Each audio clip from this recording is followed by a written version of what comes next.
Welcome back to America's Retirement Headquarters, home of the Retirement Guys Formula and America's Medicare Associates with Nolan Baker and Chaz Price. 419-794-3030 is the phone number. Once again, that's 419-794-3030. You can always find them online, arhq.com. Gentlemen, there was an article on the Business Insider website asked retired people what they wish they had known when they began the planning, saving, and strategizing for when they were going to stop working. And they were willing to share the mistakes that they made.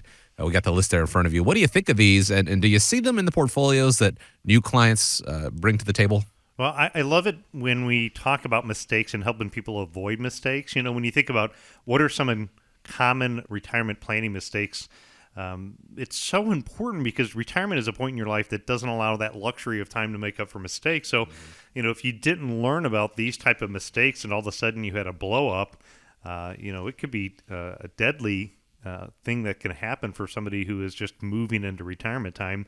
So we also have quite a bit of information that we put on our YouTube channel. There's 5 other shows giving you more information on these retirement tips and retirement mistakes. So if you go to YouTube or search us out on any of the major podcasts that are out there under America's Retirement Headquarters, we've got a lot of tips on these various mistakes that kind of help guide you down the right path. And, you know, with being in the business for almost 30 years, I've seen really kind of everything happen that's outside of there. But the advice that they got when they went and the Business Insider asked these people that were retired for what were their things to watch out for is, one is they talked about don't keep too much risk in your portfolio.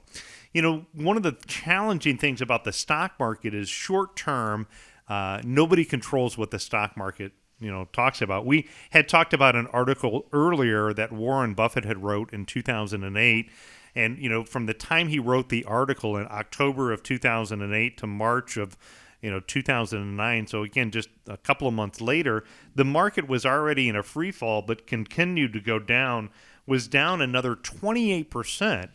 For somebody who just maybe retired right at that time frame and took a 28% loss and then was pulling money off of their retirement accounts, they may never get back from that because of the sequence of returns risk. So you want to know what's the right level of risk to take in your portfolio. Chaz, one of the things that I love is when we get together and we're running the investment policy statement, one of the tabs that you go to is you go to this tab where you stress test the portfolio based upon different levels of risk. And so, the further you go out on taking high risk, maybe somebody's going to hit a home run, maybe they pass away and it says they're going to be left with millions of dollars, but if they strike out, they could be out of money early. The same would be true, though, is if they take all of their money and they put it all in conservative, that may not work out either. Yeah, exactly. What you're referring to, not to get too far into the weeds, but the concept of diminishing returns. And that just means that it doesn't ever make sense to be 100% of anything.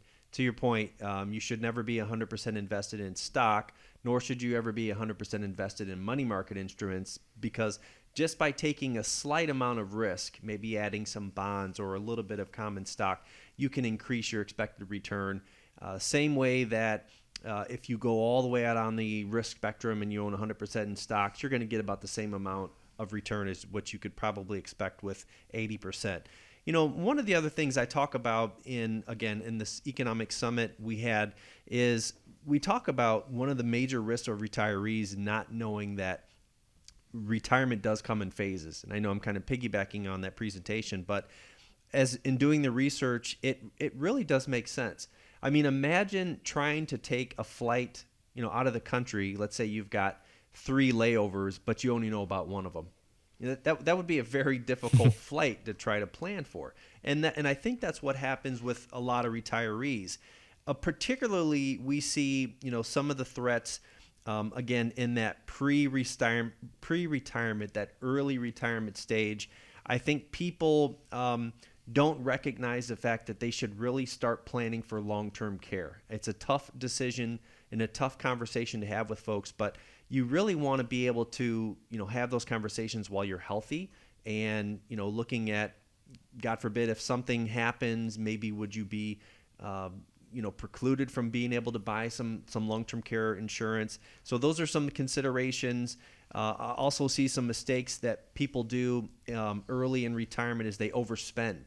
And we've seen it happen time and time again where I call it front-end loading retirement, where they have to have the new car and maybe the trip to Europe that they've always wanted to go on, and all of these hobbies and all, all of these expenses kind of loaded into 1 or 2 years, and not taking into consideration what's going on in the markets. It could drastically have hurt them if they would have taken money out or big chunks last year versus maybe just waiting until January of this year and the market's up 6% or so.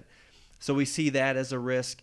And also in that mid to late stages of retirement, we see the risk of not recognizing your required minimum distributions, what the impact is going to be on your taxes, particularly Social Security. A lot of times people say, well, I'm going to be in a lower tax bracket when I retire. Almost always that is not the case. Because you'd have to drop your income by about 50% in many cases to get into a lower bracket. And although it's probably possible, the question is, do you really want to do that in retirement?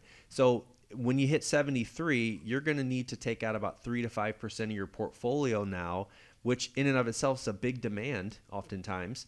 And you don't recognize the fact that could make your Social Security more taxable. So there's a lot of challenges, a lot of mistakes that we see people doing or overlooking, particularly in the mid stages of retirement. Yeah, I completely agree. I had met with a couple just recently, husband and wife. He had retired and he has some long-term care in place for his situation. Talking with the wife, she had not anything put in place. What we were able to do is we were able to show them a strategy where they could take a portion of their current dollars that they had set aside. They were able to reposition it into an account. So it's kind of like moving your money from your left pocket to your right pocket, and do that over a 3-year time frame to build up this bucket. And then what this bucket did is this bucket had doubled the amount of money that she was depositing. So in the event that she needed some type of long-term critical, chronic, or terminal illness in the future, her dollars were leveraged so much more, and was able to do that without buying traditional long-term care insurance. I know, a lot of times guys are, we're strong-headed, that we say, take us back by the shed, and that's what we'll do. But that's not how really life plays out. So you do have a lot more solutions when you're looking at planning for long-term care. Again, that client that just came in was a perfect solution, that we're able to knock that out over the next 3 years by having a plan of leveraging their existing dollars. You are correct. Overspending in the early years can be very dangerous. You've got to really look at what that impact of that is. I use the B word, a budget, maybe, and sticking to it. Yeah.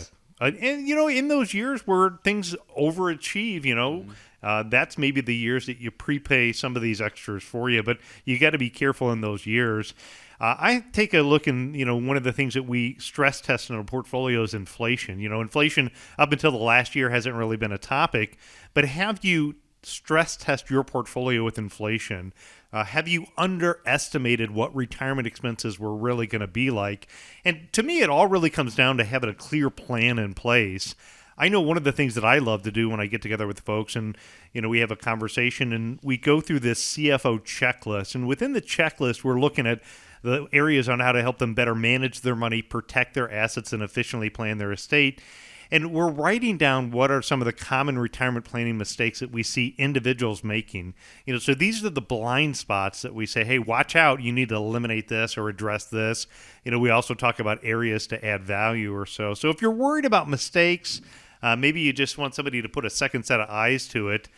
Walking through that CFO checklist, I think, could provide a good solution for you to make sure that some of these areas don't catch you off guard. Because like I said in the beginning of this segment, retirement is a point in your life that doesn't allow the luxury of time to make up for mistakes. So you don't want to have a blow up at this point, and it may be worthwhile to spend a little bit of time to have a checkup as you continue on this retirement journey.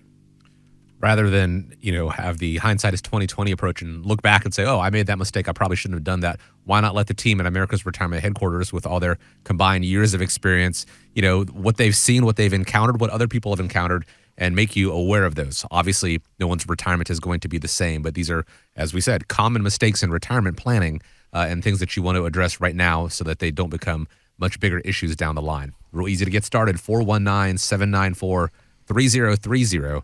or you can go to the website and schedule a time as well at arhq.com.